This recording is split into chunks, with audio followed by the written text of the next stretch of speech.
ಹಳ್ಳಿಗಳಲ್ಲಿ ಸಭೆಗಳು, ಜನರೊಂದಿಗೆ ಗೃಹಲಕ್ಷ್ಮಿ ಗೃಹ ಗ್ಯಾರಂಟಿಗಳನ್ನ ಕರುಣಿಸಿ ಬಂಟ್ವಾಳಕ್ಕೂ ಒಂದು ದೊಡ್ಡ ಸಂಬಂಧ ಇದೆ. ಶನಿವಾರ ಸಂಜೆ ನಾವೂರು ಕೋಡಿಬೈಲು ಮೈದಾನದಲ್ಲಿ ನಡೆದ 15ನೇ ವರ್ಷದ ಮೂಡೂರು ಪಡೂರು ಬಂಟ್ವಾಳ ಕಂಬಳವನ್ನು ಮುಖ್ಯಮಂತ್ರಿ ಸಿದ್ದರಾಮಯ್ಯ ಅವರು ಉದ್ಘಾಟಿಸಿದರು.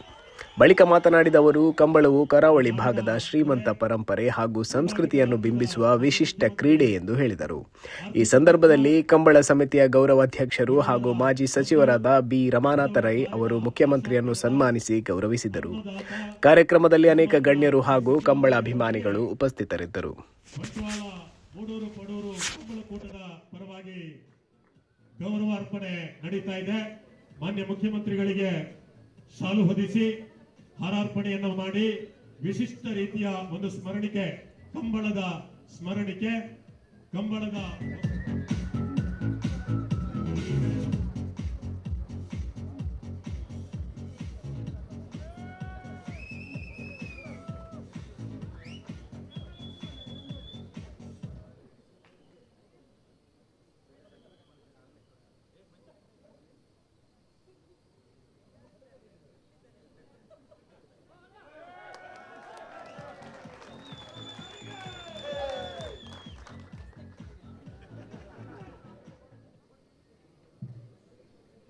ಇನ್ನೋರ್ವ ಮುಖ್ಯ ಅತಿಥಿಯಾಗಿ ಈ ಕಂಬಳಕ್ಕೆ ಬಂದಿರುವ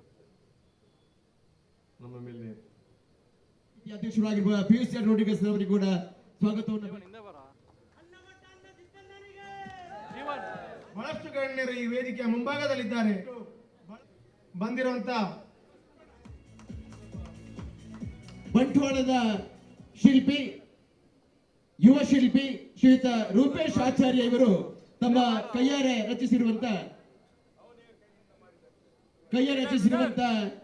ಶಿಲ್ಪವನ್ನ ಸಿದ್ದರಾಮಯ್ಯರವರ ಭಾವಚಿತ್ರ, ಬೆಳ್ಳಿಪಾಡಿ ಶ್ರೀ ರಮಣರಾಯವರ ಭಾವಚಿತ್ರ, ಅಧ್ಯಕ್ಷರು ಪಿಯುಸಿ ರೋಡ್ರಿಗಸ್ ಅವರ ಭಾವಚಿತ್ರ, ರೂಪೇಶ್ ಆಚಾರ್ಯರವರು ಬಂಟ್ವಾಳ ತಾಲೂಕಿನ ಹೆಮ್ಮೆಯ ಶಿಲ್ಪಿ ಸನ್ಮಾನ್ಯ ಸಿದ್ದರಾಮಯ್ಯರವರಿಗೆ ಗೌರವಾರ್ಪಣೆಯ ಮುಖಾಂತರ 17ನೇ ಬಜೆಟ್ ಮಂಡಿಸಿರುವಂತ ಅಣ್ಣ ರಾಮಯ್ಯನವರಿಗೆ, ಕನ್ನಡ ರಾಮಯ್ಯನವರಿಗೆ ನಮ್ಮ ಬಂಟ್ವಾಳದ ಗೌರವ ರೂಪೇಶ್ ಆಚಾರ್ಯರವರ ಶಿಲ್ಪ ಸಾಂಪ್ರದಾಯಿಕವಾಗಿ ದೀಪ ಪ್ರಜ್ವಲನಗೊಳಿಸುವ ಮೂಲಕ ಉದ್ಘಾಟನೆ ಮಾಡ್ತಾ ಇದ್ದಾರೆ.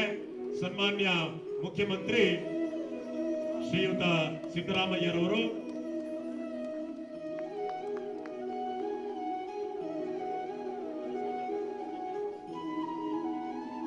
ಬಂಟ್ವಾಳದಲ್ಲಿ ನಾಡಜ್ಯೋತಿಯನ್ನ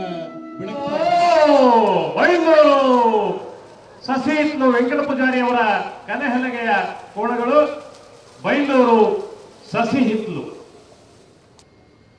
ಈ ಬಂಟ್ವಾಳ ಕಂಬಳ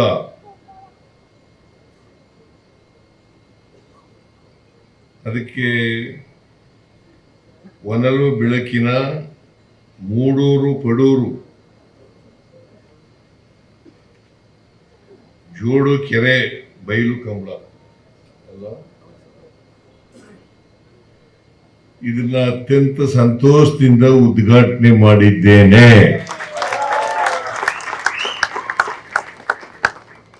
ನೀವೆಲ್ಲ ಕಂಬಳ ನೋಡ್ಲಿಕ್ಕೆ ಬಹಳ ಆತುರದಿಂದ ಕಾಯ್ತಾ ಇದ್ದೀರಿ ಅಲ್ವಾ? ನೀವೆಲ್ಲ ಕಂಬಳ ನೋಡಕ್ತಾನೆ ಬಂದಿರೋದು.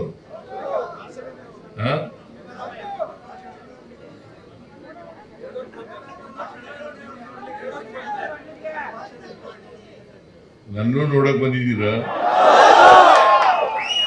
ನಾನೇನು ಸಿನಿಮಾ ಆಕ್ಟರ್ ಏನಲ್ಲ, ನಾನೊಬ್ಬ ರಾಜಕಾರಣಿ ಮತ್ತೆ ಈ ರಾಜ್ಯದ ಮುಖ್ಯಮಂತ್ರಿ. ಈ ರಾಜ್ಯದ ಮುಖ್ಯಮಂತ್ರಿಯಾಗಿ ಸಮಾಜವನ್ನ ಬದಲಾವಣೆ ಮಾಡಲಿಕ್ಕೆ ಪ್ರಾಮಾಣಿಕ ಪ್ರಯತ್ನವನ್ನ ಮಾಡ್ತಾ ಇದ್ದೇನೆ. ಬಡವರು, ದಲಿತರು, ಹಿಂದುಳಿದವರು, ಅಲ್ಪಸಂಖ್ಯಾತರು, ರೈತರು, ಹೆಣ್ಮಕ್ಳು, ಕಾರ್ಮಿಕರು, ಇವ್ರ ಪರವಾಗಿ ಕೆಲಸ ಮಾಡ್ತಾ ಇದ್ದೀನಿ. ಸಮಾಜದಲ್ಲಿ ಯಾರು ಕಟ್ಟ ಕಡೆಯ ಮನುಷ್ಯ ಇದ್ದಾರೆ ಅವರೆಲ್ಲರೂ ಕೂಡ ಮುಖ್ಯವಾಹಿನಿಗೆ ಬರಬೇಕು.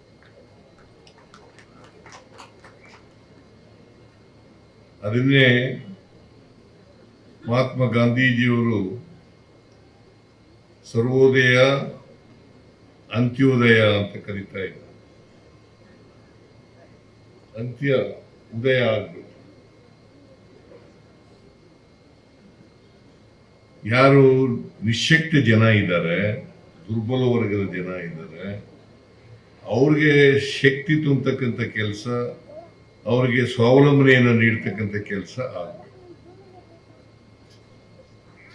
ಇದು ನಮ್ಮ ಸರ್ಕಾರದ ಗುರಿ. ಅದಕ್ಕೋಸ್ಕರನೇ 5 ಗ್ಯಾರಂಟಿ ಯೋಜನೆಗಳನ್ನು ಮಾಡಿದ್ದು.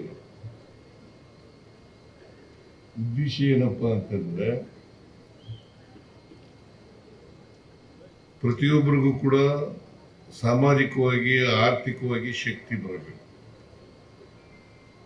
ನಮ್ಮ ದೇಶಕ್ಕೆ ಸ್ವಾತಂತ್ರ್ಯ ಬಂದಿದೆ 1947 ಆಗಸ್ಟ್ 15ನೇ ತಾರೀಕು.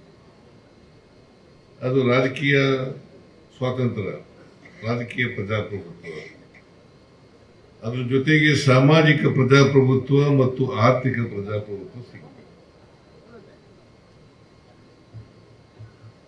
ಆರ್ಥಿಕ ಪ್ರಜಾಪ್ರಭುತ್ವ, ಸಾಮಾಜಿಕ ಪ್ರಜಾಪ್ರಭುತ್ವ ಇಲ್ಲದೆ ಹೋದ್ರೆ, ಬರೀ ರಾಜಕೀಯ ಪ್ರಜಾಪ್ರಭುತ್ವ ಇದ್ರೆ ಅದು ಯಶಸ್ಸಾಗಲ್ಲ. ಆಗತ್ತಾ? ಬಡವರಿಗೆ ಶಕ್ತಿ ಬರದೆ ಹೋದ್ರೆ, ಆರ್ಥಿಕವಾಗಿ ಸಾಮಾಜಿಕವಾಗಿ ಶಕ್ತಿ ಬರದೆ ಹೋದ್ರೆ ಸ್ವಾತಂತ್ರ್ಯ ಯಶಸ್ಸಾಗ್ತದ? ಅದಾಗದೇ ಇಲ್ಲ. ಈಗ ಅಶೋಕ್ ರೈ ಹೇಳ್ತಾ ಇದ್ರು,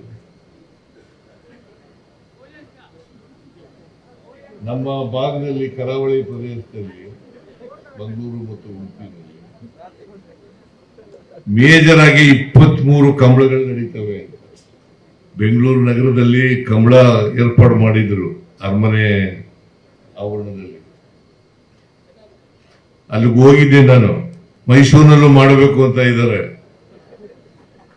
ಇದು ಅತ್ಯಂತ ಜನಪ್ರಿಯವಾದಂತ ಕ್ರೀಡೆ.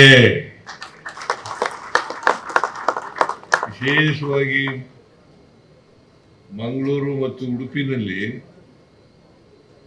ಈ ಜನರು, ಎಲ್ಲ ಜನರು ಕೂಡ ನೋಡ್ತಕ್ಕಂಥ ಕ್ರೀಡೆ ಇದು. ಜಾನಪದ ಕ್ರೀಡೆ ಅಲ್ಲ, ಜಾನಪದ ಕ್ರೀಡೆ.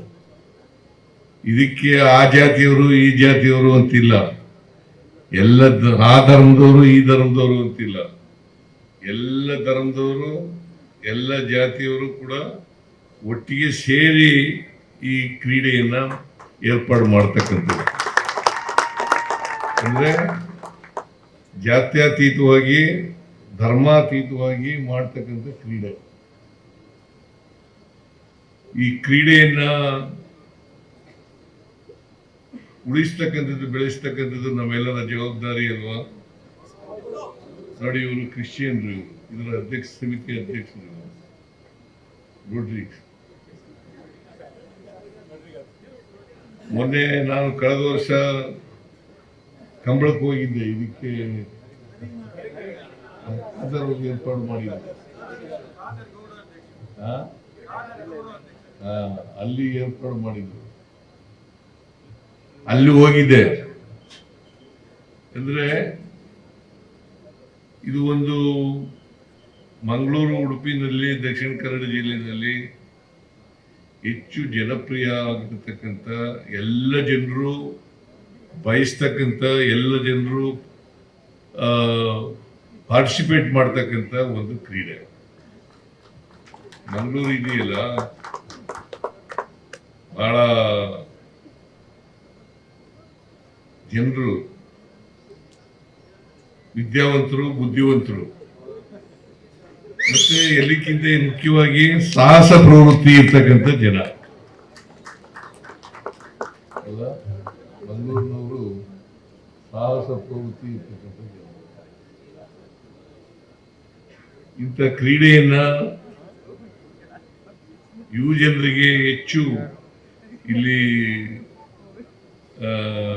ಯುವ ಜನರು ಇದ್ದಾರಲ್ಲ, ಮಂಗಳೂರು, ಉಡುಪಿನಲ್ಲಿ ಮತ್ತು ಬೇರೆ ಜಿಲ್ಲೆಗಳಲ್ಲಿ ಅವರಿಗೆ ಜನಪ್ರಿಯಗೊಳಿಸ್ತಕ್ಕಂಥದ್ದು ಅತ್ಯಂತ ಅವಶ್ಯ.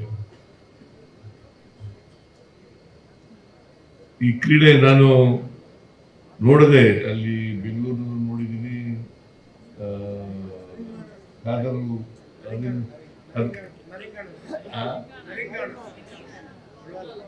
ಉಳ್ಳಾಲ ಅಲ್ಲಿಗೆ ಹೋಗಿದ್ದೆ. ಇನ್ನೂ ಒಂದ್ಸಾರಿ ಇವನು ನಮ್ಮ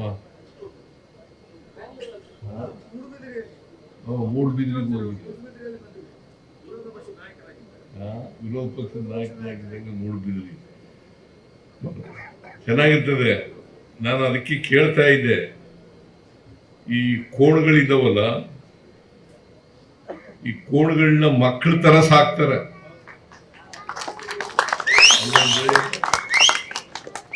ಮಕ್ಕಳ ತರ ಸಾಕ್ತಾರೆ, ಮಕ್ಕಳನ್ನು ಅಷ್ಟೊಂದು ಚೆನ್ನಾಗಿ ಸಾಕ್ತಾರೆ ಏನೋ ಗೊತ್ತಿಲ್ಲ.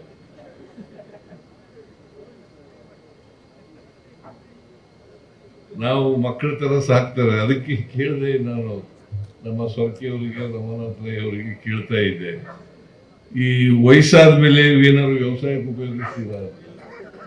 ಇದು ಉಪಯೋಗಿಸೋದೇ ಇಲ್ಲ ಅಂತ ನನಗೆ ಮಾಹಿತಿಯನ್ನು ಕೊಡ್ತಾರೆ. ಸೊ ಅದರಿಂದ ಈ ಕೋಣಗಳಿದಾವಲ್ಲ, ಈ ಕೋಣಗಳನ್ನ ಅದು 10 ರಿಂದ 15 ಲಕ್ಷ ರೂಪಾಯಿ, ಇನ್ನೂ ಜಾಸ್ತಿ ಆಗುತ್ತೆ, ಇನ್ನೂ ಜಾಸ್ತಿ ಆಗುತ್ತೆ ಅಂತ ಹೇಳ್ತಾರೆ. ಏನು ಎಷ್ಟಾರ ಆಗಲಿ, ಆದರೆ ಕೋಣಗಳನ್ನ ಓಡಿಸೋದಿದೆಯಲ್ಲ, ಅದು ಈ 100 ಫೀಟು 100 ಅದಕ್ಕಿಂತ ವೇಗವಾಗಿ ಓಡ್ತಾರೆ. ಅಂದ್ರೆ ಕೋಣಗಳು ಅದಕ್ಕಿಂತ ಮನುಷ್ಯನಿಗಿಂತ ಬಹಳ ಫಾಸ್ಟ್ ಆಗಿ ಓಡ್ತವೆ ಅಂತ ಆಯ್ತು. ಆ ಕೋಣಗಳನ್ನು ಓಡಿಸ್ತಾನಲ್ಲ ವ್ಯಕ್ತಿ, ಆ ರೇಸ್ ಇಲ್ಲಿ ಹೋದ್ರೆ ಬೇರೆ ಓಡಪ್ಪ ಅಂದ್ರೆ ಅಷ್ಟು ಓಡಕ್ಕಾಗಲ್ಲ. ಓಡಕ್ಕಾಗುತ್ತ?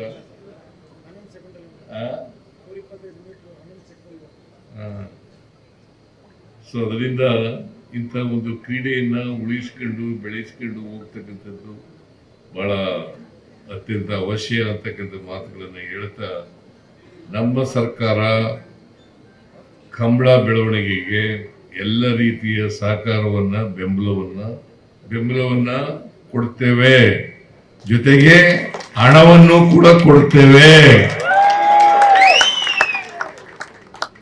ಹಣ ಬೇಡವಾ?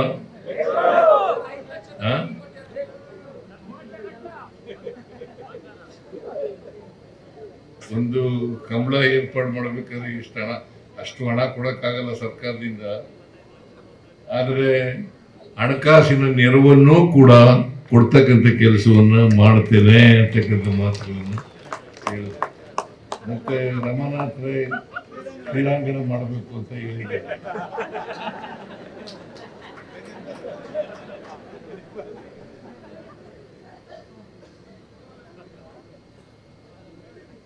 ರಮನಾಥ್ ರೈ ಇನ್ನು ಬಜೆಟ್ಗಿಂತ ಮುಂಚಿತವಾಗಿ ಹೇಳ್ಬೇಕಾಗಿತ್ತು.